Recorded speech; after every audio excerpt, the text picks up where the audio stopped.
The Black Cat by Edgar Allan Poe. For the most wild, yet most homely narrative which I am about to pen, I neither expect nor solicit belief. Mad indeed would I be to expect it, in a case where my very senses reject their own evidence. Yet mad am I not, and very surely do I not dream. But tomorrow I die, and today I would unburden my soul. My immediate purpose is to place before the world, plainly, succinctly, and without comment, a series of mere household events. In their consequences, these events have terrified, have tortured, have destroyed me. Yet I will not attempt to expound them. To me they have presented little but horror, to many they will seem less terrible than baroques. Hereafter, perhaps, some intellect may be found which will reduce my phantasm to the commonplace, some intellect more calm, more logical, and far less excitable than my own, which will perceive in the circumstances I detail with awe nothing more than an ordinary succession of very natural causes and effects. From my infancy, I was noted for the docility and humanity of my disposition. My tenderness of heart was even so conspicuous as to make me the jest of my companions. I was especially fond of animals, and was indulged by my parents with a great variety of pets. With these, I spent most of my time, and never was so happy as when feeding and caressing them. This peculiarity of character grew with my growth, and in my manhood I derived from it one of my principal sources of pleasure. To those who have cherished an affection for a faithful and sagacious dog, I need hardly be at the trouble of explaining the nature or the intensity of the gratification thus derivable. There is something in the unselfish and self-sacrificing love of a brute which goes directly to the heart of him who has had frequent occasion to test the paltry friendship and gossamer fidelity of mere man. I married early and was happy to find in my wife a disposition not uncongenial with my own. Observing my partiality for domestic pets, she lost no opportunity of procuring those of the most agreeable kind. We had birds, goldfish, a fine dog, rabbits, a small monkey, and a cat. This latter was a remarkably large and beautiful animal, entirely black and sagacious to an astonishing degree.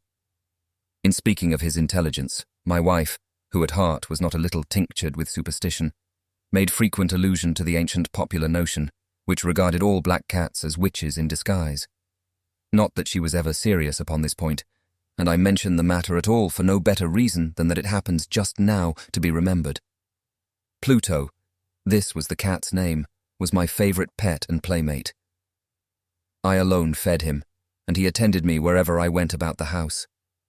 It was even with difficulty that I could prevent him from following me through the streets. Our friendship lasted in this manner for several years, during which my general temperament and character, through the instrumentality of the fiend intemperance, had, I blush to confess it, experienced a radical alteration for the worse. I grew, day by day, more moody, more irritable, more regardless of the feelings of others. I suffered myself to use intemperate language to my wife. At length, I even offered her personal violence. My pets, of course, were made to feel the change in my disposition. I not only neglected them, but ill-used them. For Pluto, however, I still retained sufficient regard to restrain me from maltreating him, as I made no scruple of maltreating the rabbits, the monkey, or even the dog, when by accident or through affection they came in my way. But my disease grew upon me, for what disease is like alcohol?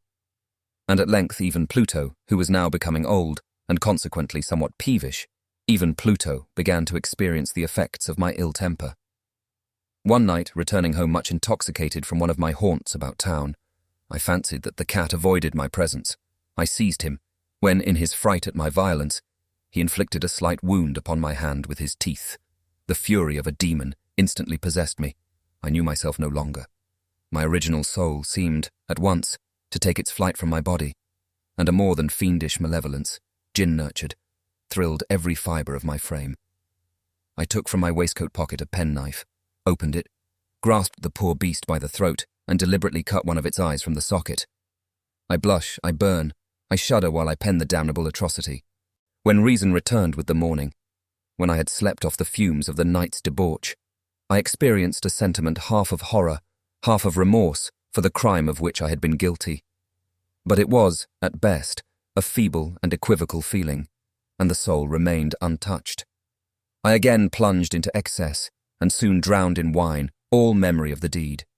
In the meantime, the cat slowly recovered. The socket of the lost eye presented, it is true, a frightful appearance, but he no longer appeared to suffer any pain. He went about the house as usual, but, as might be expected, fled in extreme terror at my approach. I had so much of my old heart left as to be at first grieved by this evident dislike on the part of a creature which had once so loved me. But this feeling soon gave place to irritation, and then came, as if to my final and irrevocable overthrow, the spirit of perverseness. Of this spirit philosophy takes no account. Yet I am not more sure that my soul lives than I am, that perverseness is one of the primitive impulses of the human heart, one of the indivisible primary faculties or sentiments which give direction to the character of man. Who has not, hundreds of times, found himself committing a vile or silly action for no other reason than because he knows he should not? Have we not a perpetual inclination, in the teeth of our best judgment, to violate that which is law, merely because we understand it to be such? This spirit of perverseness, I say, came to my final overthrow. It was this unfathomable longing of the soul to vex itself, to offer violence to its own nature, to do wrong for the wrong's sake only, that urged me to continue, and finally to consummate the injury I had inflicted upon the unoffending brute. One morning, in cold blood, I slipped a noose about its neck and hung it to the limb of a tree. Hung it with the tears streaming from my eyes and the bitterest remorse at my heart. Hung it because I knew that it had loved me, and because I felt it had given me no offence. Hung it because I knew that in so doing I was committing a sin, a deadly sin that would so jeopardize my immortal soul as to place it, if such a thing were possible, even beyond the reach of the infinite mercy of the most merciful and most terrible God. On the night of the day on which this cruel deed was done, I was aroused from sleep by the cry of "Fire!" The curtains of my bed were in flames. The whole house was blazing. It was with great difficulty that my wife, a servant, and myself made our escape from the conflagration. The destruction was complete. My entire worldly wealth was swallowed up, and I resigned myself thenceforward to despair. I am above the weakness of seeking to establish a sequence of cause and effect between the disaster and the atrocity, but I am detailing a chain of facts and wish not to leave even a possible link imperfect. On the day succeeding the fire, I visited the ruins. The walls, with one exception, had fallen in. This exception was found in a compartment wall, not very thick, which stood about the middle of the house, and against which had rested the head of my bed. The plastering had here, in great measure, resisted the action of the fire, a fact which I attributed to its having been recently spread. About this wall, a dense crowd were collected, and many persons seemed to be examining a particular portion of it with very minute and eager attention. The words "strange," "singular," and other similar expressions excited my curiosity. I approached and saw, as if graven in bas-relief upon the white surface, the figure of a gigantic cat. The impression was given with an accuracy truly marvellous. There was a rope about the animal's neck. When I first beheld this apparition, for I could scarcely regard it as less, my wonder and my terror were extreme. But at length, reflection came to my aid. The cat, I remembered, had been hung in a garden adjacent to the house. Upon the alarm of fire, this garden had been immediately filled by the crowd, by someone of whom the animal must have been cut from the tree and thrown through an open window into my chamber. This had probably been done with the view of arousing me from sleep. The falling of other walls had compressed the victim of my cruelty into the substance of the freshly spread plaster, the lime of which with the flames and the ammonia from the carcass had then accomplished the portraiture as I saw it. Although I thus readily accounted to my reason, if not altogether to my conscience, for the startling fact just detailed, it did not the less fail to make a deep impression upon my fancy. For months I could not rid myself of the phantasm of the cat, and during this period there came back into my spirit a half-sentiment that seemed, but was not, remorse. I went so far as to regret the loss of the animal, and to look about me, among the vile haunts which I now habitually frequented, for another pet of the same species, and of somewhat similar appearance, with which to supply its place. One night as I sat, half stupefied, in a den of more than infamy, my attention was suddenly drawn to some black object, reposing upon the head of one of the immense hogsheads of gin, or of rum, which constituted the chief furniture of the apartment. I had been looking steadily at the top of this hogshead for some minutes, and what now caused me surprise was the fact that I had not sooner perceived the object thereupon. I approached it and touched it with my hand. It was a black cat, a very large one, fully as large as Pluto, and closely resembling him in every respect. But only Pluto had not a white hair upon any portion of his body. But this cat had a large, although indefinite, splotch of white, covering nearly the whole region of the breast. Upon my touching him, he immediately arose, purred loudly, rubbed against my hand, and appeared delighted with my notice. This, then, was the very creature of which I was in search. I at once offered to purchase it of the landlord, but this person made no claim to it, knew nothing of it, had never seen it before. I continued my caresses, and when I prepared to go home, the animal evinced a disposition to accompany me. I permitted it to do so, occasionally stooping and patting it as I proceeded. When it reached the house, it domesticated itself at once, and became immediately a great favourite with my wife. For my own part, I soon found a dislike to it arising within me. This was just the reverse of what I had anticipated. But, I know not how or why it was, its evident fondness for myself rather disgusted and annoyed me. By slow degrees, these feelings of disgust and annoyance rose into the bitterness of hatred. I avoided the creature, a certain sense of shame and the remembrance of my former deed of cruelty preventing me from physically abusing it. I did not, for some weeks, strike or otherwise violently ill-use it, but gradually, very gradually, I came to look upon it with unutterable loathing, and to flee silently from its odious presence, as from the breath of a pestilence. What added, no doubt, to my hatred of the beast was the discovery, on the morning after I brought it home, that, like Pluto, it also had been deprived of one of its eyes.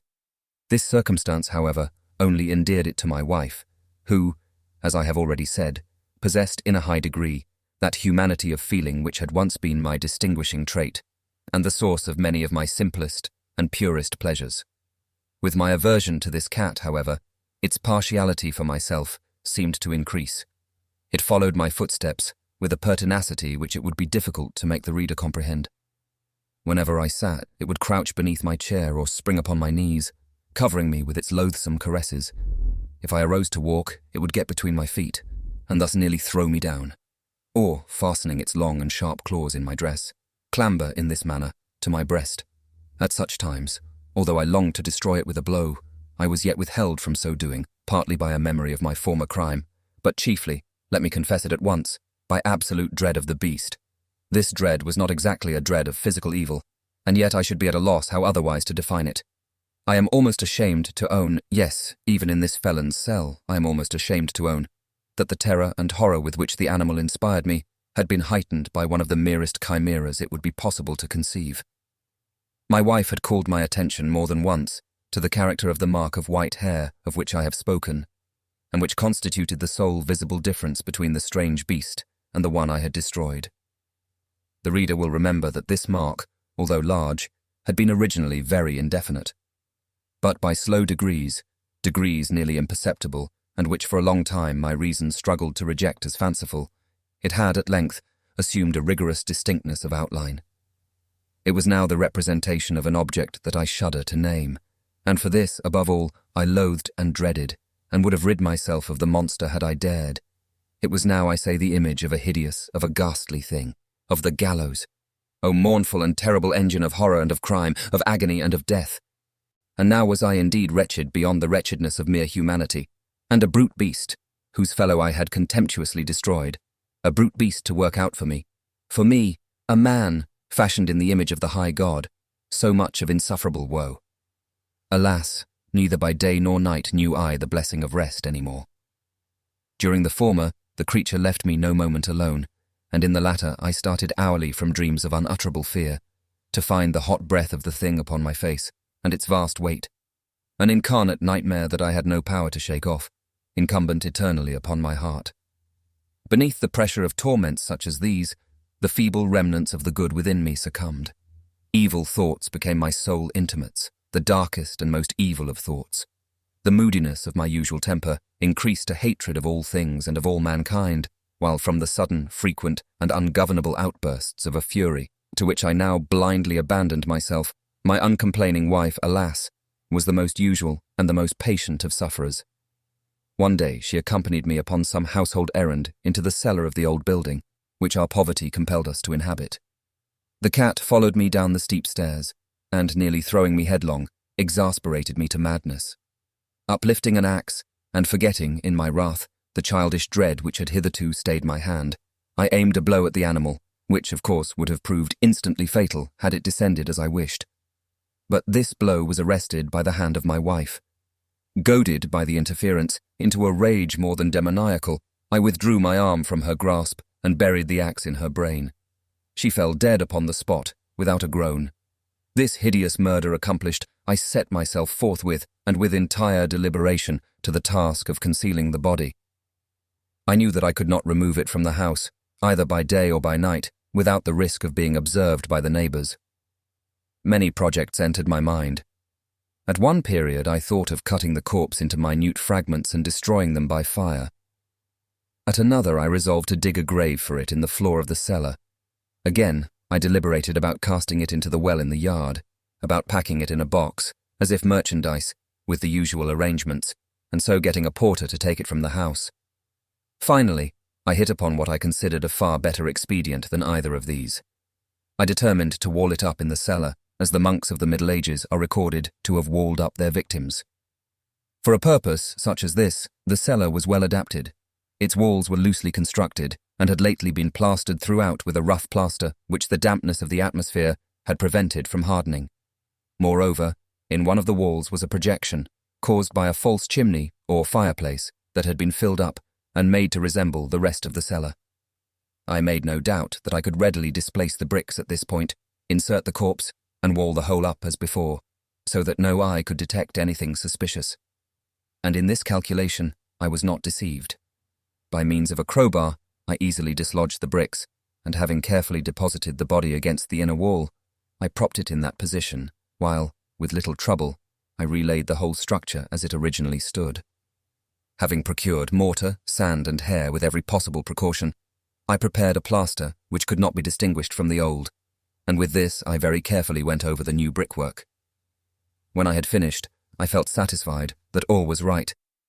The wall did not present the slightest appearance of having been disturbed. The rubbish on the floor was picked up with the minutest care. I looked around triumphantly and said to myself, "Here, at least, then, my labour has not been in vain." My next step was to look for the beast which had been the cause of so much wretchedness, for I had at length firmly resolved to put it to death. Had I been able to meet with it at the moment, there could have been no doubt of its fate.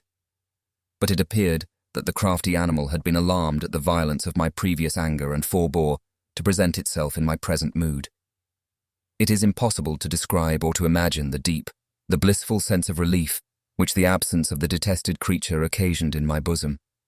It did not make its appearance during the night, and thus, for one night at least since its introduction into the house, I soundly and tranquilly slept. I slept, even with the burden of murder upon my soul. The second and the third day passed, and still my tormentor came not. Once again I breathed as a free man. The monster in terror had fled the premises forever. I should behold it no more. My happiness was supreme. The guilt of my dark deed disturbed me but little. Some few inquiries had been made, but these had been readily answered. Even a search had been instituted, but of course nothing was to be discovered. I looked upon my future felicity as secured. Upon the fourth day of the assassination, a party of the police came very unexpectedly into the house and proceeded again to make a rigorous investigation of the premises. Secure, however, in the inscrutability of my place of concealment, I felt no embarrassment whatever. The officers bade me accompany them in their search. They left no nook or corner unexplored. At length, for the third or fourth time, they descended into the cellar. I quivered not in a muscle. My heart beat as calmly as that of one who slumbers in innocence. I walked the cellar from end to end. I folded my arms upon my bosom and roamed easily to and fro. The police were thoroughly satisfied and prepared to depart. The glee at my heart was too strong to be restrained. I burned to say but one word by way of triumph, and to render doubly sure their assurance of my guiltlessness. "Gentlemen," I said at last, as the party ascended the steps, "I delight to have allayed your suspicions. I wish you all health and a little more courtesy.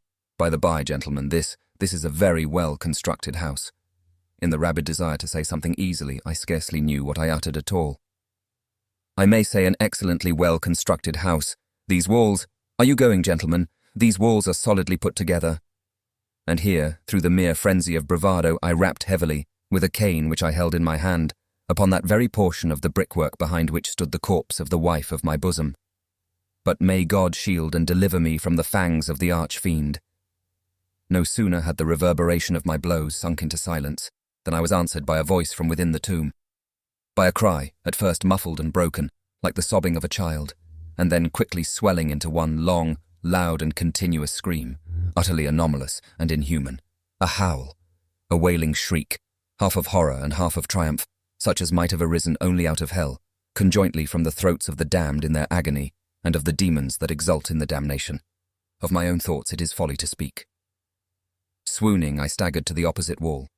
For an instant, the party upon the stairs remained motionless, through extremity of terror and of awe. In the next, a dozen stout arms were toiling at the wall. It fell bodily. The corpse, already getting decayed and clotted with gore, stood erect before the eyes of the spectators. Upon its head, with red, extended mouth and solitary eye of fire, sat the hideous beast whose craft had seduced me into murder and whose informing voice had consigned me to the hangman. I had walled the monster up within the tomb.